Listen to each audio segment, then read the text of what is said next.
रुको जरा, सबर करो। बोला धक्का बुक्की नहीं करने का, आराम से लेने का। हाँ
নমস্কার।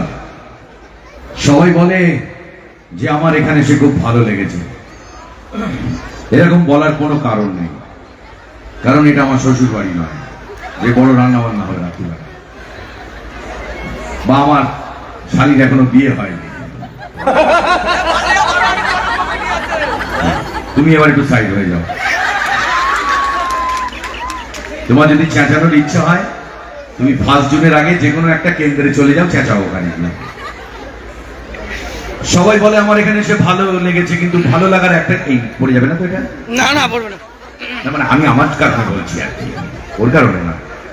ভালো লাগার একটাই কারণ, আপনাদের বাড়ি কলকাতা থেকে প্রায় 70-80 কিলোমিটার দূরে, আমার বাড়ি কলকাতা থেকে 75 কিলোমিটার দূরে। আপনার এখান থেকে বেশি দূর নয়।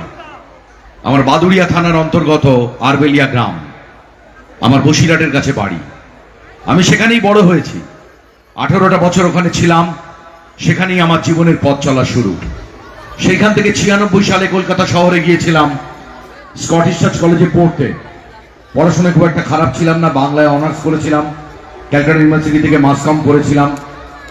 কিন্তু এই যে রাত্রিবেলায় এখন বাজে প্রায় 10টা বাজে 10, বাড়ি থেকে এত কিলোমিটার দূরে, এবং আমি খুব সৌভাগ্যবান একজন মানুষ। সবসময় সবাই বলে না আমার কপাল অত ভালো না, আমার কপাল খুব ভালো।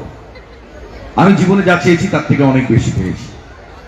আমার দুটো দুর্গাপুজো, একটা আমার নিজের বাড়িতে দুর্গাপুজো হয় 353 বছরের, আরেকটা দুর্গাপুজো হয় আমার শ্বশুরালয়ে, সেখানে এখন চলছে বাসন্তী পুজো। আজকে হচ্ছে সপ্তমী। আমি সন্ধ্যেবেলা থাকতে পারলাম না, আমার ছেলেগুলো বাবাকে পেল না, আর একজন কি পেল না আমি জানি না। কিন্তু এই যে আশা, আমি এই দিনটা চেয়েছিলাম, আমি এই সময়টা চেয়েছিলাম। আমি সেই জন্য গ্রাম থেকে এসেছিলাম সিনেমা করব বলে, সিরিয়াল করব বলে, স্টেজেতে দাঁড়াবো বলে। আমি মানুষের ইমোশন গুলো, সেই পথে আমার দেখতে দেখতে 24টা বছর কেটে গেল। 25 বছর হবে আমার ক্যারিয়ার। আমি বাংলা সিনেমার সঙ্গে যুক্ত। আজ এই যে এতগুলো মানুষের সঙ্গে এখানে আলাপ হচ্ছে, কত যাতায়াত হয়, এই দিনটার জন্যই হয়তো আজ অবধি রয়েছি। এটাই সব থেকে বড় প্রাপ্তি। বাংলা সিনেমায় হিরো হতে এসেছিলাম, ভেবেছিলাম হিরো হব, বা হিরো হব নাই বা কেন। আমি উত্তম কুমারকে দেখে বড় হয়েছি, মিঠুন চক্রবর্তী, প্রসেনজিৎ চ্যাটার্জি, চিরঞ্জিত, এদের থেকে বড় হয়েছি। কিন্তু মুশকিল হলো এইটা উঁচু বলে হওয়া হলো না। ওইটা উঁচু থাকলে কখনো হিরো হওয়া যায় না, কারণ একটু সুটাম শরীর লাগে। তবে যা পেয়েছি খুব খুশি। আমি ভগবানের কাছে সব সময় আমি ধন্যবাদ জানাই, তুমি যে আমায় দিয়েছো তার থেকে বেশি কিছু হয় না। এখানে ঈশ্বরের কাছে আমি সব থেকে বেশি, এই ভগবান কোথায়? ভগবান তো আর আমার সঙ্গে এসে দেখা দেননি, দেখা করেননি, কারণ আমি রামকৃষ্ণদেব নই, আমি ঠাকুর রামপ্রসাদ নই যে মা আমার বেড়া বেঁধে দেবেন, বা আমি কোনো সন্ত আদমি নই। ভগবান আছে। কোথায় আছে? আমার বাবা মার মধ্যে। তারা আশীর্বাদ করেছিলেন যে ছেলে একটা জায়গায় যাক, তাই আমি আজকে এখানে। আমার বাবা বহুদিন আগে পৃথিবী ছেড়ে চলে গিয়েছেন। বাবা উপরওয়ালাকে নিশ্চয়ই বলেছেন যে ছেলেটা বড্ড চেষ্টা করে, একটু দেখো না। আমার মায়ের আশীর্বাদ আর ভগবান আছেন। কোথায়? এই রাত্রিরে এই গরমের মধ্যে ঘেঁষাঘেঁষি করে যারা এই মাটিতে বসে আছে, দাঁড়িয়ে আছে, এরাই আমার আসল ভগবান। 5 থেকে 95 যাই বয়স হোক, তাদের পায়ে আমি প্রণাম করি। এই যে হাততালিটা দিলেন আমার অনুষ্ঠান চলাকালীন, এটাই প্রথম হাততালি, এটাই লাস্ট হাততালি। হাততালি কেউ দেবেন না। আমি এমনি এমনি এখানে ঘুরতে আসিনি, আমি পরিশ্রম করতে এসেছি, পারিশ্রমিক ব্যাংকে রেখে এসেছি। সুতরাং আপনি হাততালি দেবেন কেন? আপনি মনে করবেন বিয়ে বাড়ি খেতে গেছেন, দাদা গেছে শালির ছেলের অন্নপ্রাশনে, তা শালির ছেলের অন্নপ্রাশনে পায়ে আবার সোনার আবার মল দিতে হয়েছে। তা ছোট ছেলেকে জিজ্ঞেস করছে, ভালো করে মাংস খেয়েছিলি? না বাবা, আমি ফুচকা খেয়েছি। ফুচকা খেয়েছে। আমরা কি করি? তুলে নেওয়ার চেষ্টা করি না, যে বয়া ঠিক আছে, 1500 যেমন দিয়েছি 3 দিন থাকবো। খাসির মাংস কি করে উড়োতে হয় আমিও জানি, পেট খালি রাখে লোকে। তো আপনারা উপভোগ করবেন অনুষ্ঠানটা চলতে চলতে। তো আরো কত অসুবিধা, এই যে এরকম ঘেঁষাঘেঁষি করা ফাংশন, এই ফাংশনে বা ঘেঁষাঘেঁষি করা বাসটামে অনেকে দুপুরবেলা কি খেয়েছে মাঝে মাঝে জানান দেয় আবার। ওরে বাপরে বাপরে, সেই তাও বসে থাকতে হবে মুখে কাপড় চাপা দিয়ে। তাছাড়া আপনি সামনের দিকে সিট পেয়েছেন, ভালো সিট পেয়েছেন, যাই কিছু পাক না কেন চেপে চুপে ওখানেই বসে থাকতে হবে, গেলে কিন্তু সিট চলে যাবে। তাহলে আপনারাই অনেক বড়, আমরা নিমিত্ত মাত্র। ইচ্ছা ছিল যদি সিনেমা 97 সালে প্রথম টালিগঞ্জ স্টুডিওতে গিয়েছিলাম, প্রসেনজিৎ চ্যাটার্জির চুল আঁচড়াচ্ছিল, দেখে আমার হাওয়া বেরিয়ে গিয়েছিল।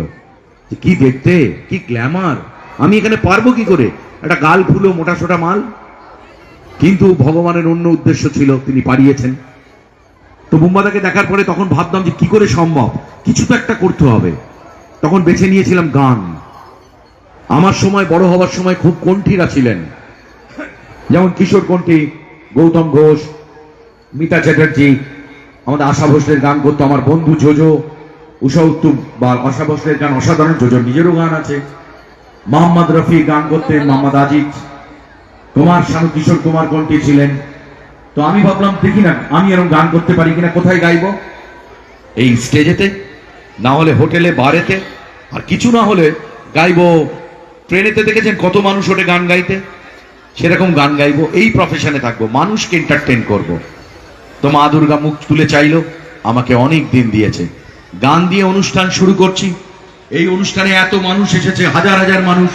তারপরেও তো কিছু লোক বলেছে কি আর যাবো, ওই একঘেয়ে আর ভাল লাগে না। তারা কি মিস করলো? আর আপনারা এত কষ্ট করেও যে বসে আছেন, তাদের তো প্রাপ্তিযোগ দরকার। গান দিয়ে অনুষ্ঠান শুরু করছি। গান খারাপ হলে কেউ ঢিল মারবেন না, কারণ আমার বাড়িতে 2 ছেলে আছে, একটা 14 আর একটা 9 আর কি। ওদের একমাত্র বাবা আমি, আর এই 15 বছরের পুরনো বউটা, ওরও একমাত্র স্বামী আমি। তো ওদের দেখলে খারাপ লাগবে, আমাকে চিনতে পারবে না। গান দিয়ে শুরু করছি। হ্যাঁ, চলো।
তুমি ভুলে গেলে কি হলো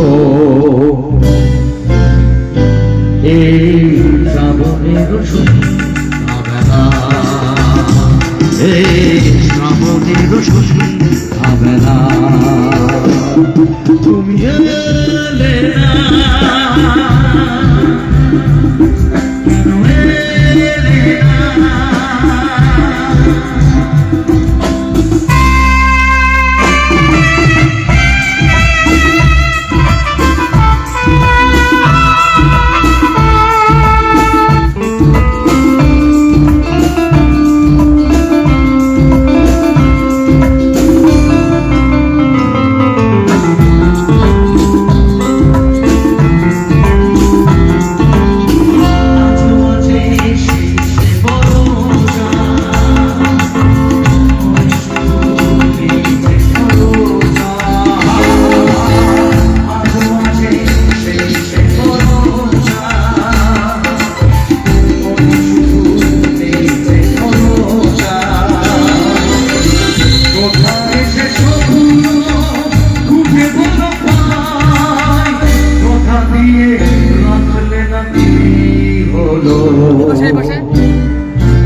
এই শ্রাবণের সন্ধ্যাবেলা, এই শ্রাবণের সন্ধ্যাবেলা